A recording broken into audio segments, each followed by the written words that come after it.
Good evening, one and all. I'm Video Game Girl 64, and today I'm going to talk to you about The Sims 2. Now, just like every other game, The Sims 2 has flaws, but really good aspects to replace them. However, Sims 2 is a bit different compared to other video games. It has a very interesting concept that you all probably know, which is the fact that you play with life. That's right. Instead of living your own life, you create your own person, which is called the Sim in this game. The Sim has a personality and goals just like a regular person would. You also create your own house, choose who you want your friends to be, your family, your career, and anything else you can think of. I actually find it shocking that a game based off of life is so successful, and one of my favorites to be honest. So without further ado, let's jump into what this game has to offer.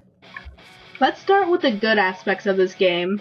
The controls are smooth and easy to use. Anyone could just pick up the game and play it with no issues whatsoever. When creating a sim, you have several options, varying from how big you want your nose to be, to what tattoo you want, and what you want your personality to be. You have a wide variety of clothes to go with your sim too. The possibilities are endless. After you've created your sim, you have the option to make up to 3 more, or you could just start building your house. This may take some time. You decide how many rooms you want, the wallpapers, the floors, the windows, the yards, the lights, and the furniture to add on to it. I don't care how long it takes to set up. Creating the house of your dreams is just one of the reminders that you are in control of the life of your sim and you can do whatever you want with it. When you're finally done with all that, you can actually play. The game comes with direct control, where you control your sim's every action, my personal favorite. Or you could continue with classic mode, where you still control your sim, but they're also going to do some things on their own. Choose your way to play with life. I also loved how this game had a multiplayer feature. If you're a loser and have a loser friend, you two can meet up and play some Sims together. Now in all seriousness, playing this game with a friend is actually really fun. You can interact with your friend in the way that you've never been able to do before. Ever wanted to smack your friend in the face with a fish? Well, now you can!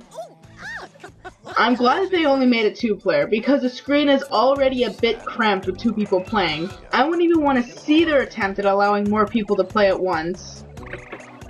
But everything you just heard about multiplayer is related to free play only. My feelings about multiplayer and story mode will be coming up soon. I want to talk about some more important aspects in story mode first. So the story is that you're this new boy or girl in town and everyone comes up to you for help. Your sim has their own personal goals, but they must also befriend and help others in order to continue visiting new areas and meeting new people. Now, the part about helping others. It had a great potential, but it wasn't the best execution. Don't get me wrong, I absolutely adore story mode, but they had so much more going for it. How you help people in the game is that you have to play as them and complete their goals for them. What? You made me create my own sim just so I could play as other people? There was much better ways they could have dealt with the helping others part.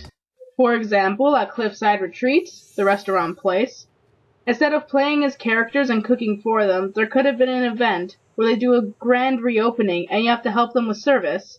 That would have been awesome! If they had a successful night, you'd move on to the next area. If they did poorly, you'd have to do it again. Or when you go to the HMS Amore, the boat place, Betty wants to marry Nelson. How about an event where the boat sails for a night and a wedding is held? If they successfully get married, you move on. If they don't, you have to repeat it. I could go on and on about this, but I won't. Although story mode was good, they were lacking and had so much more going for it. Back to multiplayer. So what I said before was just meant for free play, because there really is no point to play story mode with a second person. Player 1's sim will always have specific goals that you have to complete to go through the game, but player 2's sim will never have anything. They have goals, but you get no special reward for them. There's not really much importance for them. You both would enjoy yourselves much more if you just stayed in free play zone. Now I'm going to go to my biggest killjoy in this game. Unlockables. So there are 4 things for you to unlock in this game. Furniture, locations, recipes, and clothing.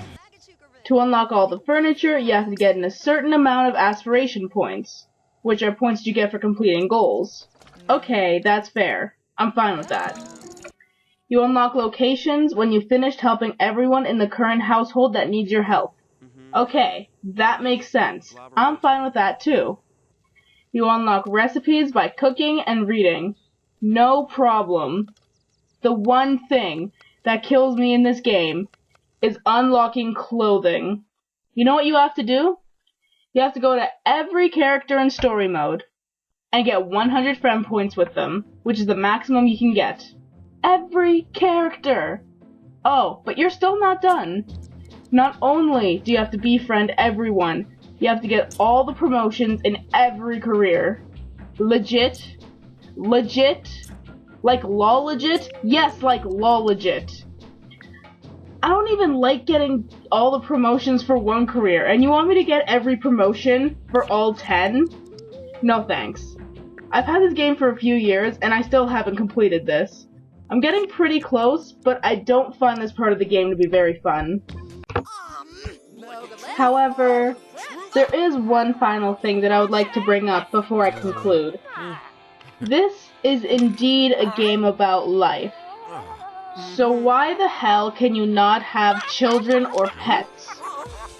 I'm pretty sure there are lots of people who would like to see what kind of children their sim could create, and there would be someone to play as after you pass away. But no, you can't even pass away in this game. You live forever. Well, you can die, but you just pay the Grim Reaper $100 and you come back to life, so there's no point anyways. I won't complain too much about death though, because playing as a ghost is freaking awesome. Back to what I was saying. You can't have children or pets. Well, there are fish, but those are meant for food purposes. That's probably what disappointed me most when playing the game. In conclusion, I do find this game to be very fun. I look past the extremely annoying methods of getting unlockables and the lacking story mode, and I focus on what makes this game fun.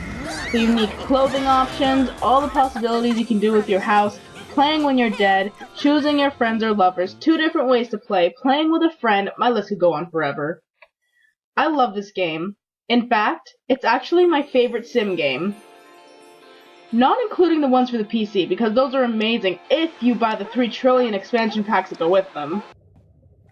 My rating? Definitely an 8 out of 10. It's extremely fun with great replay value, and trust me when I say this, the game will suck you in and you will play for hours. Now, thank you for listening to my opinion of The Sims 2 for Gamecube, PlayStation 2, and Xbox. I'm pretty sure they're all the same. This has been Video Game Girl 64. I am over and out.